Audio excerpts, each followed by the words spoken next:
Mulane kula nu tak ngiling-ngilingan, kula ngerti takoki santri kula, nak salat cepet. Ya sing wajib ku pokoke rukuk iku biqadri subhanallah terus sujud. Pokoke sing ijma-ijma tok kula niku pokoke standar-standar sing cepet. Kula ngiling-ngilingan sunah Nabi mesti tok. Kula sering lambenan putih niku tok ngiling-ngilingan sunah Nabi. Mergo kula cobaan gak mungkin. Daripada ora blas, wae ngiling-ngilingan Nabi seneng pakaian putih, kula seneng putih, ngoten ngiling-ngilingan. Kalau paling rasa seneng klambi batik jujur. Kalau Nabi paling rasa seneng klambi sing corake ruwet. Kalau Nabi nanti diajai batik itu menolak karena corake kenapa keruwet? Keruwetan. Jadi salbun lahu a'lamu cara Indonesia apa? Batik. Karena itu untuk zina. Biasanya kalau dalam tradisi Islam yang untuk zina itu perempuan, apa? Perempuan. Makanya desain klambi takwa itu tidak ada yang batik karena memang kalau yang kaitan takwa itu identik dengan polos. Niki cerita sunnah loh guys. Artinya tidak ada yang saya kritik biasa.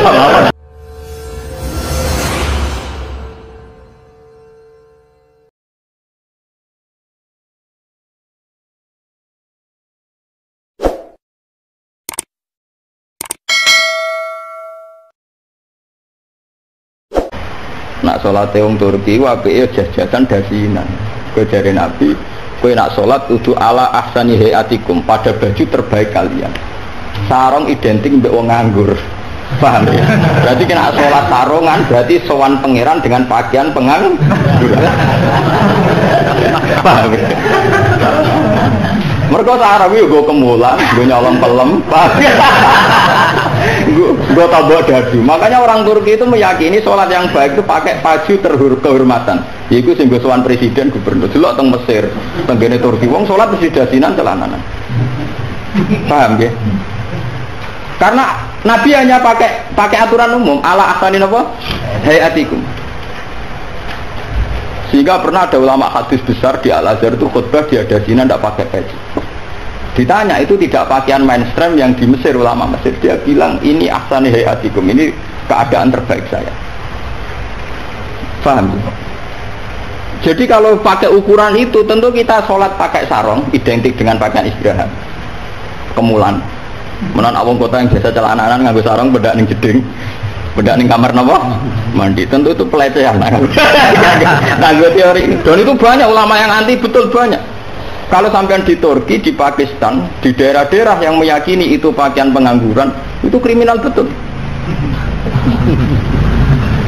Karena siarnya begitu, okay? Tradisi siarnya begitu. Tapi kalau di Indonesia, untuk daerah tertentu juga ada semua Indonesia, sarung itu identik dengan pakaiannya santri. Ya sudah kita sarungan ala santri. Tapi coba kalau di Malaysia, kayak Mahathir Muhammad, dia pakai celana, sarungnya disampingkan. Dan itu ala ahsanin apa? Hayatikum. Tapi di Indonesia sama tak gitu, ketoprak tapi. Nah ini contoh. Lah yang kayak begini tidak mungkin masuk kategori wajib taat karena variannya tidak ijma gitu loh maksudnya. Saya teman paham ya? Tidak mungkin kita taat sama guru sama penguasa yang variannya begini karena tidak pada level apa? Ijma. Paham ya? Mulane kula nu tak ngiling-ngilingan, kula ngerti takoki santri kula, nak salat cepet. Ya sing wajib ku pokoke rukuk iku biqadri subhanallah terus sujud. Pokoke sing ijma-ijma tok kula niku pokoke standar-standar sing cepet. Kula ngiling-ngilingan sunah Nabi mesti tok. Kula sering lambenan putih niku tok ngiling-ngilingan sunah Nabi. Mergo kula cobaan gak mungkin. Daripada ora blas, wae ngiling-ngilingan Nabi seneng pakaian putih, kula seneng putih, ngoten ngiling-ngilingan. Kalau paling rasa seneng klambi batik jujur. Kalau Nabi paling rasa seneng klambi sing corake ruwet. Kalau Nabi nanti diajai batik itu menolak karena corake kenapa keruwet? Keruwetan. Jadi salbun lahu a'lamu cara Indonesia apa? Batik.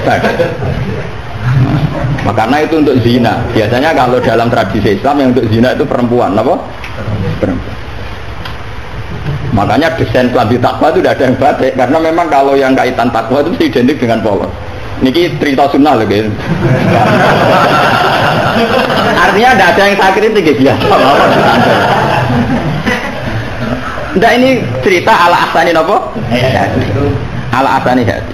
Tapi yang menjadi masalah, gitu kalau nanti diskusi kiai. Tapi masalahnya ini loh, kelambine wong Indonesia paling dianggap kehormatan itu batik. Makanya banyak kiai-kiai yang sholat Jumatan malah milih nganggo batik. Alasannya Jumatan disunatkan pakai putih, kalau ndak baju terbaik.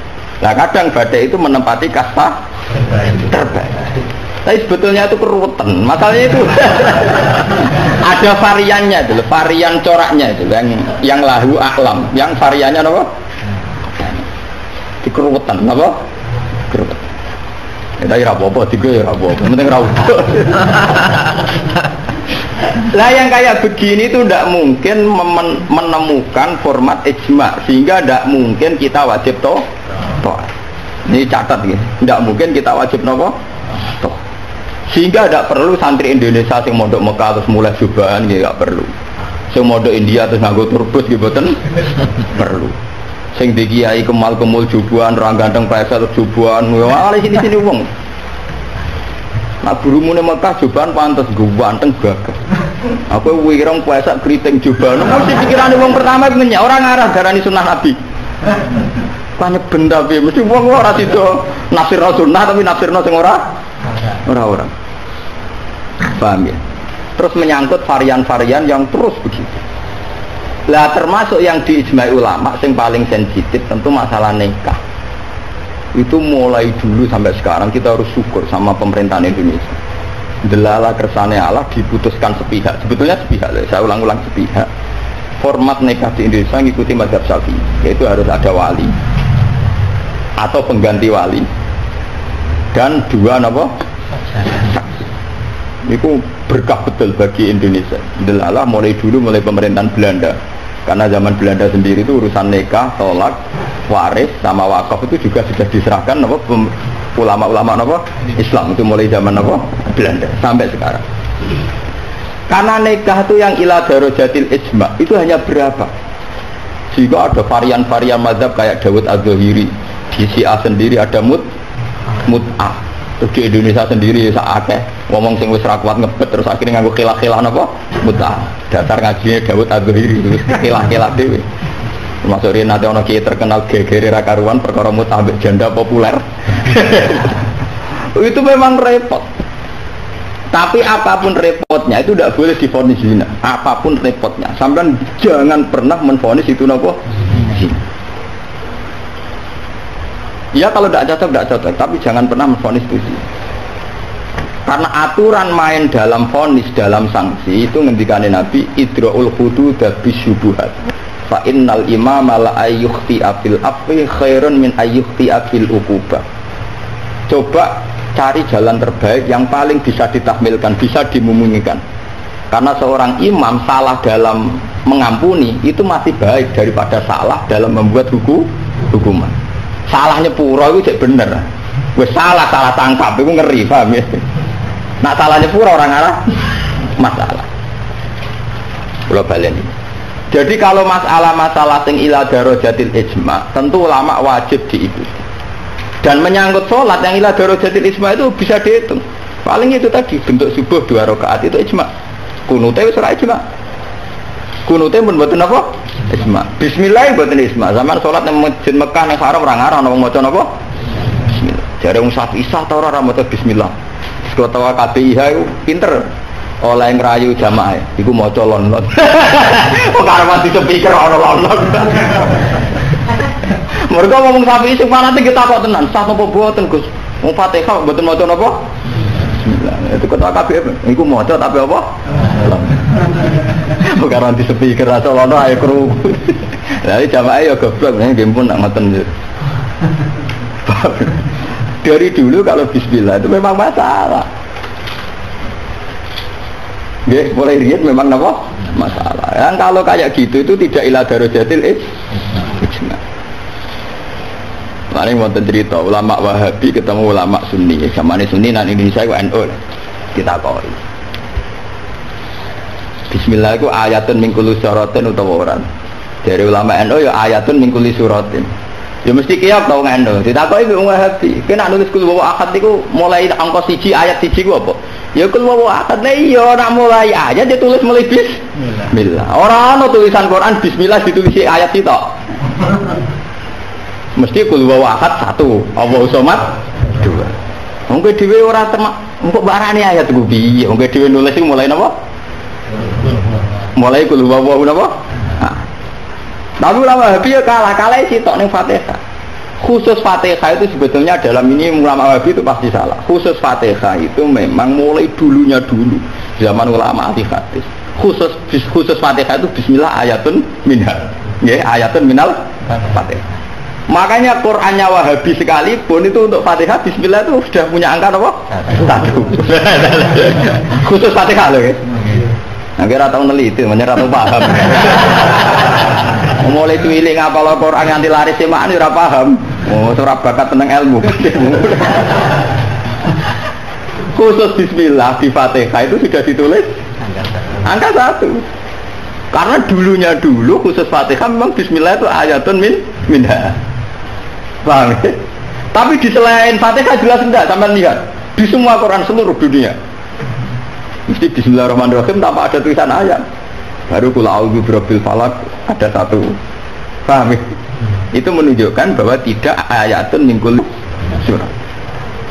Makanya sampai kalau punya Quran Arab Saudi ya, kalau sudah baca ya, ganti surat ya paling mandek sebentar ya langsung sabbihisma rabbikal a'la, nanti ganti surat ya walaili idza yasa, nanti ganti atau wadduha atau apa, pokoknya dia tidak berhenti tidak baca apa? Bismillah. Tapi api pemerintahan Wahabi ora api, bae ngono lan nyetak Quran standar dunia tetep ono bismillah ya. Paham? Mbok dirapai mbok piye pokoke walhasil iku dekne tetep nulis napa? Bismillah. Jadi cocok ra cocok pokoknya sementing ditulis lumayan. Paham ya? Mulane kiai-kiai kira iso bodoni jamaah. Pundi kok mboten maca Fatihah imame. Ya maca tapi kira krungu. Gempet nak ngoten. Wah payah. Paham ya? Tapi itu baik. Yang kayak begini itu tidak darajatil ijma dan kita boleh balelo, boleh apa? Ya sama seperti konteks tarawih. Kalau bolak-balik matur, wong Muhammadiyah roh kabeh nak tarawih ning Masjid Haram 20.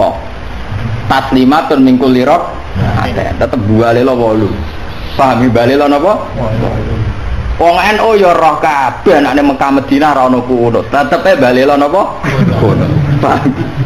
Paham ke? Di Muhammadiyah balelo ning tarawih, NU balelo ning itu sah secara ilmiah karena tidak darajatil ijma. Ya sah itu secara ilmiah apa? Sah. Apa contoh diterusno urusan poligami tapi ekstrim. Poligami nggih ngoten. Wong roh kabeh, nak sahabat-sahabat itu garwane ana sing 16, ana sing 10. Tapi wong Syafi'i meyakini maksimal papat. Wong yo roh kabeh, nak Sidina Ali misale dibojo nganti 16. Raja-raja Mataram malah 32 apa 6. Padahal iku wis Khalifatullah pranata napa? Ya wong ya artinya kita ini itu tidak ila darajatil isma. Kamu menvonis zina pasti salah. Jangan mentang-mentang kamu Syafi'i orang Islam yang menikahi di atas 4 kamu vonis zina pasti salah. Vonis kamu pasti salah, kriminal vonis kamu. Jangan mentang-mentang Syafi'i kamu menvonis zina siapa yang nikah fauqal arba. Enggak bisa. Karena itu memang keputusan maksimal 4 itu tidak. Sing ijma paling sak ndure siji mesti masalah geger iku ijma iku. Iku mergo nglakoni dhewe-dhewe. Paham, iku peristiwa kenyataan lah iku ora urusan ijma ulama. Mulane anggere ana kiai sing ahli sosial kados kula takok iku hukume poligami piye? Poligami ora piye. Lah kok derawan iku ya mari repot. Nah iku mesti kemari repot. Halal sing mari napa? Repot. Jadi masalah-masalah yang tidak iradarajatil ijma itu tidak usah punya vonis hukum. Jangan katakan orang yang nikah fauqal arba hukumnya itu juga menyangkut jumatan. Jangan katakan kalau sebelum 40 orang terus tidak wajib jumatan, tetap wajib. Khas mensyaratkan 40 itu khas mazhab nopo Syafi'i. Tidak bisa. Misalnya di desa-desa terbelakang banyak yang jumlahnya belum 40 dan mereka tetap harus jumatan. Dalam kitab-kitab Syafi'i sarannya juga gitu. Jika dunal arba'in sebaiknya tetap jumatan. Meskipun nanti sebaiknya a'adha duron. Meskipun nanti sebaiknya ya ada apa? Karena bahaya kalau nanti ada jumatan disyaratkan nunggu orang 40. Nggak ada dalam tradisi wong latihan berjuang langsung di umat kira 40. Itu apa-apaanan. Kalau latihan berjuang di umat 40 itu sakit ya. Nabi jadi nabi selawase ana sing di umat mau loro telu. Trimo wong sapi di umat minimal piro? 40. Ora ngarah. Paham? Ya kalau baleni malih. Kalau pendapat ulama itu ila darajatid isma baru wajib ditunduki. Padahal masalah yang ijma itu bisa dihitung dengan jari. Misalnya sholat 5 itu paling bentuk rokaatnya yang ijma. Bentuk fatihahnya ya misalnya Hanafi tidak harus fatihah. Pokoknya mata yasaro minal Quran. Macam-macam. Nggih, mata yasaro napa? Minal. Kalau Syafi'i bentuknya harus fatihah. Enggak harus surat. Itu yang tidak ijma'nya. Begitu juga menyangkut iktidal baca apa, rukuk baca apa, sujud baca apa juga tidak pernah ijma'. Sementing ada tumak ninah, biqadri subha. Nah, ya ukurannya hanya pakai begitu. Kalau diteruskan juga masalah qiraah, ada Ibnu Katsir, ada Imam Asim, ada Imam Amir, Ibnu Amir dan sebagainya. Sehingga qiraahnya Quran ya macam-macam. Cuma kita ngikuti qiraah atau Asim riwayatin apa? Hafiz yang kita yakini dianggap qiraah apa? Masyhur. Paham ya? Terus akan jadi ini sing menyangkut isma. Lah niki sing radi ekstrem Imam Nawawi ngendikan wa amma taatul umara wa salatin fal aksar annaha takun muharramatan. Niki ekstremen. Kalau taat pada penguasa atau raja itu kebanyakan konteksnya, kebanyakan kasusnya itu malah haram. Li annahum la ya'muruna illa bil paling banter kebijakannya berbau napa? Nah ini kok ekstremen dia. Jadi Senawi Banten itu ekstrim. Dan dalam hal ini saya tidak sependapat dengan Senawi Banten karena kalau di kitab-kitab lain itu rata-rata meyakini vonisnya jangan haram, tidak wajib dulu. Kalau beda lagi, ini kalau contoh. Kalau dalam usul fikih dikatakan haram dengan tidak haram itu beda sekali. Sama seperti hukum dialogis. Misalnya Mustafa kere itu parah. Nak ora sugih iku ya ora nganti kere tapi ora nganti sugih. Misalnya Ruhin goblok itu parah, tapi nak darani Ruhin gak ngalim, tapi orang nganti goblok. Nah di sini Imam Nawawi menfonisnya keekstrimen. Taatul umara itu haram. Ini ku keekstrimen. Sebetulnya dirumuskan dulu tidak wajib, nggih. Urutannya apa? Tidak wajib. Lah tidak wajib itu bentuknya bisa haram ketika maksiat. Tapi ya kadang-kadang naik ke wajib. Kalau itu menjadi maslahatul ra'iyah. Paham ya? Juga bentuknya bisa sunnah. Kalau baleni malah ya, jadi tentang usul fikih ya, dasar-dasar ilmu usul fikih wonten aturan main ngeten ya. Pertama misalnya hukum itu wajib, ada tidak wajib. Nah tidak wajib itu bisa sunat, bisa mubah, netral, ya, bisa khilafil aula. Jadi jangan divonis haram dulu, ya, jangan divonis haram. Dan kita ngikuti tradisi Sunni.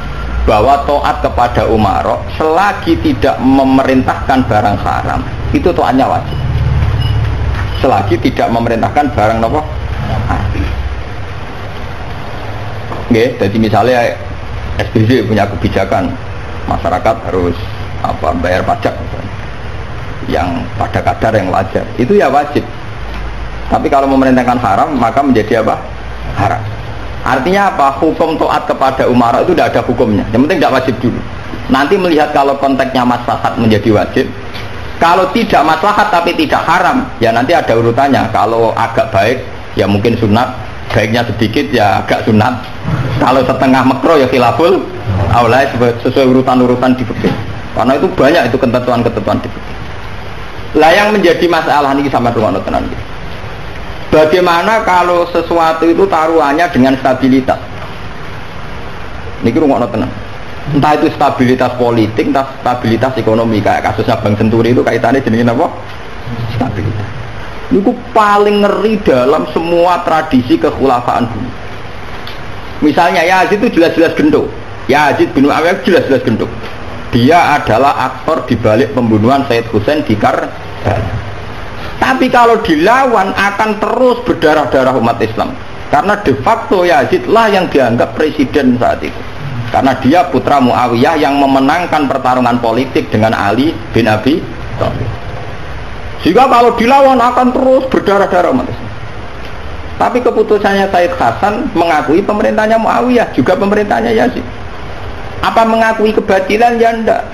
Hasan hanya ingin bilang bahwa stabilitas umat berdarah-darah harus dihindari, perang berkepanjangan juga harus dihindari. Sehingga ketika era Said Hasan disebut amil ijtima. Itu paling susah. Dan itu mulai dulu sampai sekarang masalah. Begitu juga stabilitas ekonomi. Semua ulama itu ijma kalau riba itu haram. Lah riba itu apa? Mengambil kadar lebih dari uang pokok. Tapi semua sistem keuangan dunia meskipun itu di negara Islam yang jenenge bank rumus dasarnya itu suku bunga. Lah makanya kayak sama tak ceritani. Hukum bank mulai NU lahir 26 sampai NU tuwek saiki 2000 pinten? 2010 nih. Tiap muktamar mesti aja ana sing takok. Yo tetap tidak khilaf, senengane muni telu kaule, mulai dhisik yo telu. Sesuk tambah papat. Boleh.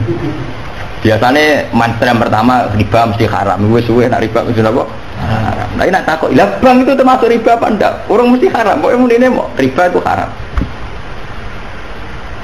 Kalau ceritanya ya. Karena kiai-kiai yang meyakini riba haram itu betul. Kalau riba haram itu betul. Tapi kalau yang meyakini bank itu riba itu tidak mesti benar. Bank oke. Karena begini. Dulu ekstrim-ekstrimnya kiai tenggene Indonesia termasuk Kiai Rehan Kudus. Termasuk guru-guru saya ekstrim. Ini kemauan sempat fatwa khusus bank negara itu boleh. Masih bilang gitu. Lihat di keputusan-keputusan gitu. Yang masih punya ruang boleh bank apa? Bank negara. Alasannya dalam sistem moneter modern tidak bisa menghindari yang namanya bank. Meskipun rumus bank tentu suku bunga atau melibatkan bunga. Tapi yang boleh itu kadarnya kayak apa? Tentu ad-daruratu muqaddaratun biqadriha. Ada aturan sesuatu yang nggak bisa dihindari. Misalnya kasus deflasi atau mengalami pengurangan nilai tukar. Misalnya begini, tidak mungkin kan orang yang punya uang tahun 82 juta yang saat itu adol sapi gede, orang nabung di bank 2 juta tahun 80, tentu 2 juta itu jual sapi besar, regane rong juta. Kan nggak mungkin 2010 sing sapi disepakati rego 8 juta tetap dibayar rong juta. Paham ya? Masa yang kayak itu termasuk riba? Toh tidak keluar dari Rasul Mal. Rasul Mal dulu rong juta kan aslinya sapi itu. Bagaimana mungkin kamu katakan itu keluar Rasul Mal? Rasul Mal sapi regane rong juta tahun 80. Saiki sapi tahun 2010 mesti regane misalnya 10.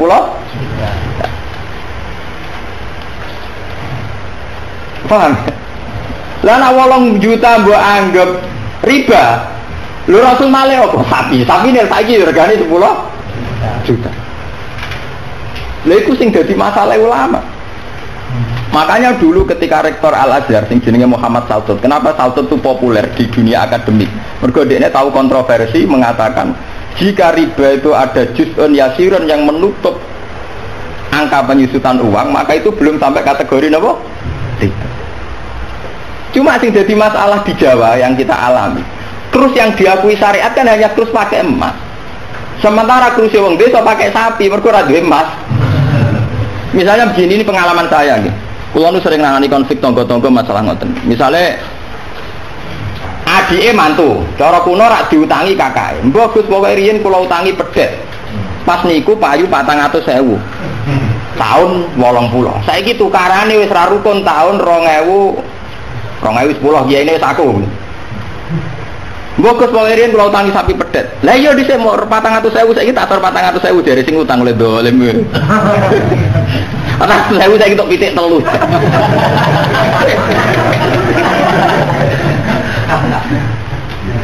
Aku lo jadi kiai ini kayak gampang kalau jawab ngeten mawon.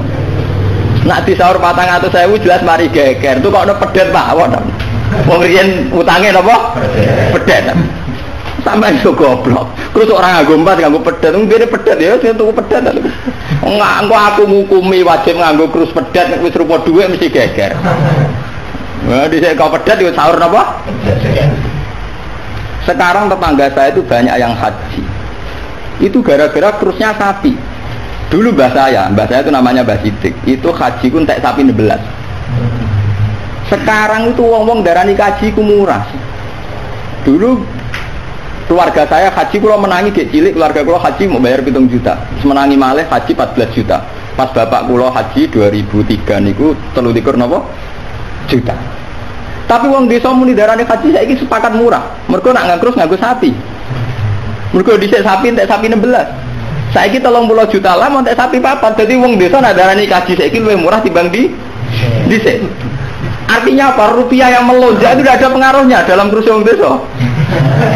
Mergo dhisik 7 juta entek sapi 6, saiki 30 juta entek sapi papat. Bagaimana Anda bisa menvonis riba dalam konteks-konteks seruat ini ekonominya? Paham ya?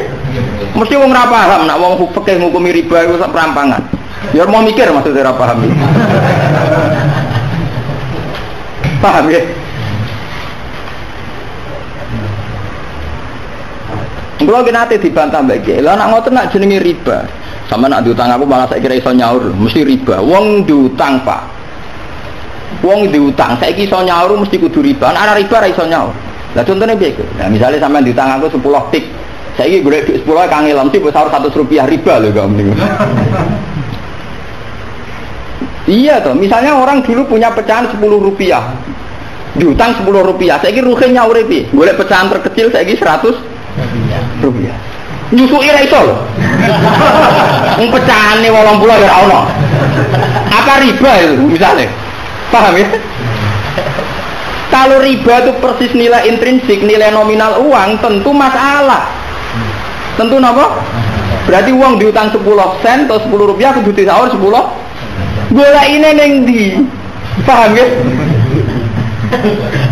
Nah ora susuk barang riba lu disuki dhuwit Rp100, golek Rp10, 80 nggih. Piye carane? Mulane dadi ulama gelem mikir. Lah yang kayak begini ini masalahnya itu repot. Kalau sudah menyangkut stabilitas, entah itu politik, entah ekonomi, pasti itu repot. Kasus-kasus ini kasusnya Bank Senturi, kasus masalah intelijen itu kalau pertimbangannya stabilitas politik ada intelijen, stabilitas ekonomi ada permainan bank, kudu ono LPS, buah ono KKS, buah ono bulat. Podo untuk stabilitas kiai yang ngono, antar kiai rapati ngalim kudu dilindungi, ku mono ya kiai. Nah karena semua itu demi stabilitas. Dan aku ditapai wong, cara jenengan Kiai Mustofa Anis Budi tak jawab ya wong apik. Tapi kok nate ngeten-ngeten ya wong tahu salah tapi tetep wong apik. Iku demi stabilitas. Kalau mau tidak percaya pada kiai tinggi juga repot ya agama iki, paham? Paham? Orang mau banto yang kalau nggak ada motif percaya ono ras. Podo kalau dukungan masyarakat ke kiai rendah kita ya repot ngurus agama gini apa? Nang takoki kiai sapa iki cara jenengan Budi apik ya mrene. Tapi kok ngene-ngene ku ya tetep apik di bangku ya bener. Aku sering ditawani tiang-tiang ono kiai terkenal apa si A togo-togo desa mbok terkenal apa ngono jenenge fitnah macam-macam mbok fitnah mbok tenan apa napa alam. Ono kiai kok kelakuane ngene-ngene terus piye ben apik to. Sing darani kiai ku apa? Kiai ku wong sing mimpin salat. Angger pancen salat itu pas kiai, lah di luar iku kowe ra ngekno ora apa-apa. Sesuai kiai ini kadang-kadang itu anakku walas Gus kula difitnah ngeten. Ku yo goblok. Kiai kok di luar urusan salat. Yang penting ku anggere salat ke rukuk makmum rukuk kabeh. Pas ke sujud kabeh ku jenenge kowe pas kiai. Paham ya? Di luar iku 50-50. Wong aku sing alim perasaanku ngono kok kowe kok repot. Aku ra wis kiai ngalim, perasaanku dadi kiai pendak mulang. Ora mulang wis rapati napa? Kiai.